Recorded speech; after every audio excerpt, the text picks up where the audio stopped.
咁嘅女仔。嗰個女仔係啦，點樣形容好呢？係好似百合花嘅女仔，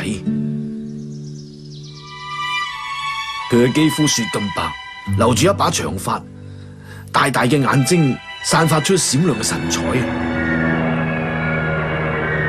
昭和20年，當年日本嘅大都市差唔多每日都會受到空襲，所以當時仲係細路仔嘅爸爸就只有離開自己家園，去遠離城市嘅村落度避難。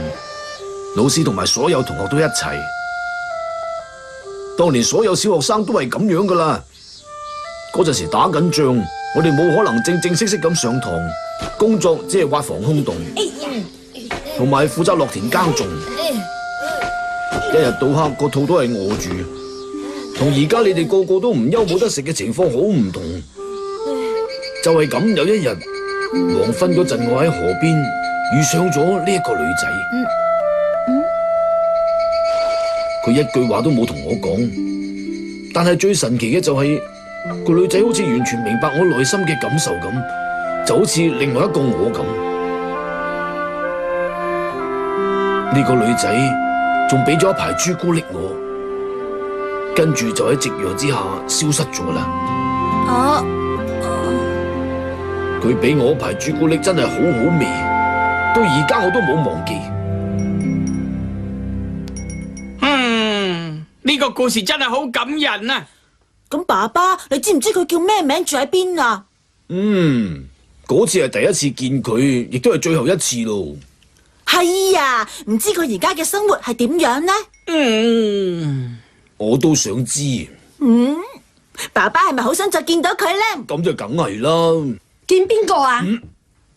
爸爸話黃昏嗰陣喺河邊見過一個好靚嘅女仔啊！如果用花嚟形容，係百合咁嘅女仔啊！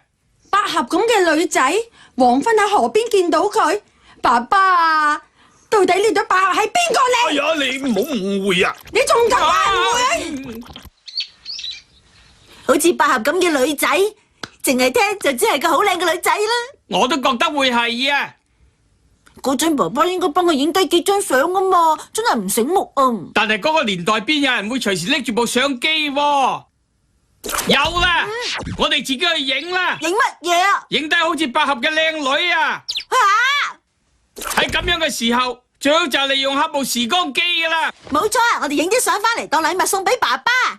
要帶埋相機去啊！我哋要超過20年。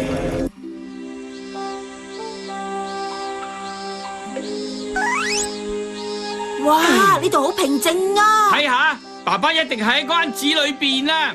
好奇妙啊！有機會見到細個嗰陣嘅爸爸，好不可思議。我哋行啦。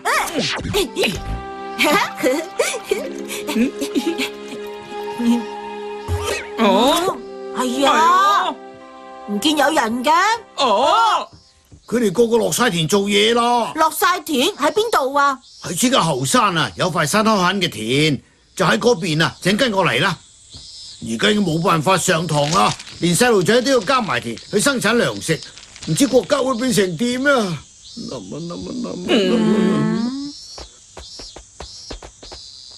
沿住條路直行就係噶啦，佢哋個個都喺田度做嘢啊！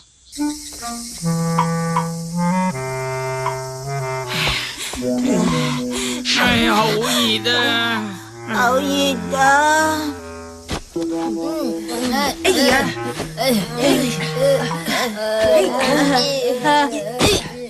做咩嘢俾？完全冇力咁嘅，借手借腳咁算係耕田咩？係鋤鬆啲嚟嘅話就大力啲。同大雄好似樣啊！呢個就係我爸爸。咁啊，老師，我兩隻手都起晒水泡，仲好肚餓添啊！起少少水泡算得係乜嘢啊？你諗下戰場上嘅士兵係幾咁辛苦啊！真係好過分啊！使唔使喐手打人啊？各位，暫時休息30分鐘。好嘢，去唞下啦。咁都好啲。野比，你唔可以休息嘅。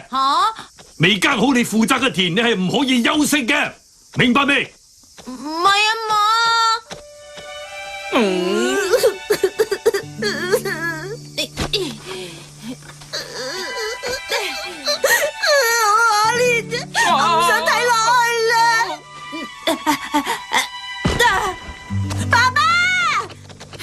事啊嘛，爸爸。點算啊？抬佢過去樹蔭度先啦，爸爸，你點啊？一定要俾佢好咁休息下。但係由得佢咁瞓喺度，等陣又會俾老師鬧噶。放心啦，我有個好主意啊！嚟啦，就由你代替爸爸啦。我代替爸爸，我做得到咩？做得到嘅，你等一陣啦。哎呀，超級手套，只要有咗呢對超級手套幫手，耕田亦都會好輕鬆噶。嘢真係喎，好犀利啊！好快就可以耕到成塊田噶啦。啊，係啦，嗰個百合花咁嘅少女到底喺邊度啦？黃昏嗰陣佢就會喺河邊出現噶啦。嘅？嗯，啊，係老師啊！嗱，你要扮得似啲喎。嗯，老師，犀唔犀利啊？我自己耕好成塊田啊！哎呀，搞乜嘢啊？好似女仔咁樣留長頭髮，即刻剪晒佢，鏟到軍裝啊！哎呀，麻煩啦！哎呀，你點算啊？點算啊？點算啊？點算啊？有啦！石頭帽，聽住啊，野比，你份人就係缺乏紀律，同埋冇幫你手剃光個頭啦！我唔制啊！我唔要做光頭仔啊！陣間我會幫你搞翻掂嘅。我哋唔團結嘅話，國家就會滅亡。但係你就唔嗲唔吊啊！就連你呢一個頭，又幾時變咗綠軍裝㗎？係野比一個耕好晒啲田啊！真係好嘢啊！原來野比係咁勤力噶。果然好嘢啊！咁樣先至係我哋國家嘅棟梁。各位，既然野比都已經耕好啲田，咁樣大家今日就可以休息下啦。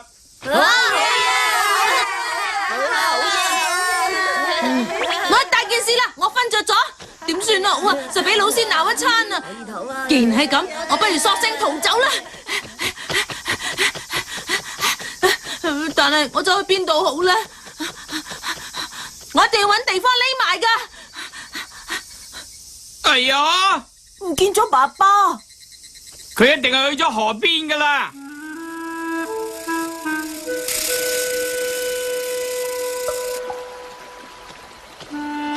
又唔見爸爸，好似百合咁嘅少女亦都未出現。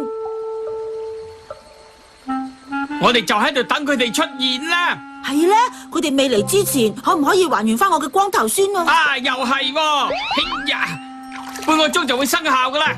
跟住就等日落，到時好似百合咁嘅少女就會出現，係咪？係啊。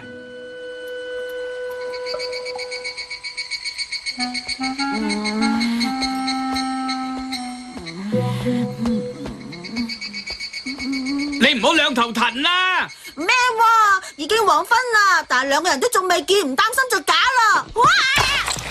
哎呀！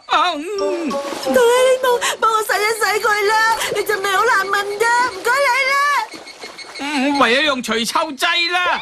哎呀，你埋一埋嚟啦！哎呀，我呀，唔好落咁多。好翻大陣臭味啊嘛！覺得好凍啊！你件衫仲係好濕喎，我去揾下有冇其他衫啦。唔該啊！哇，係爸爸。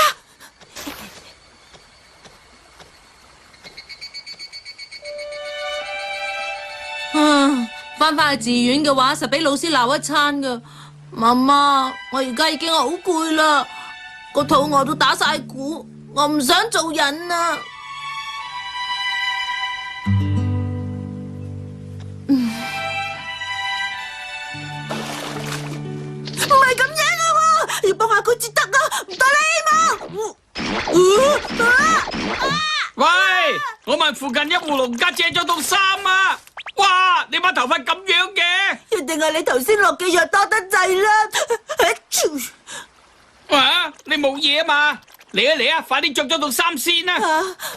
你快啲手啦，嗰個女仔嚟噶啦！係咧，覺唔覺套衫好怪啊？好心你唔好咁奄尖啦！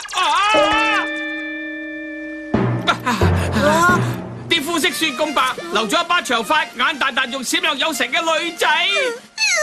咁正啊，好似百合花咁嘅女仔。你有冇帶朱古力啊？有帶，我梗係有帶嚟啦。嗱。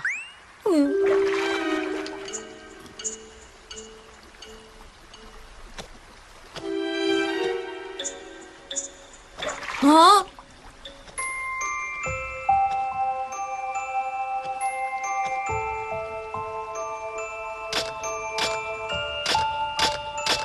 原來件事嘅真相係咁樣嘅。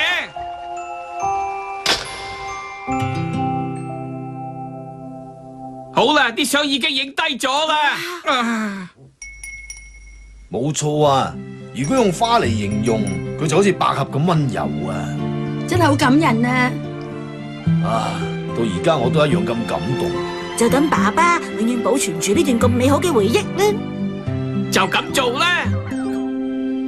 係美好嘅回憶啊！冇錯，係啊！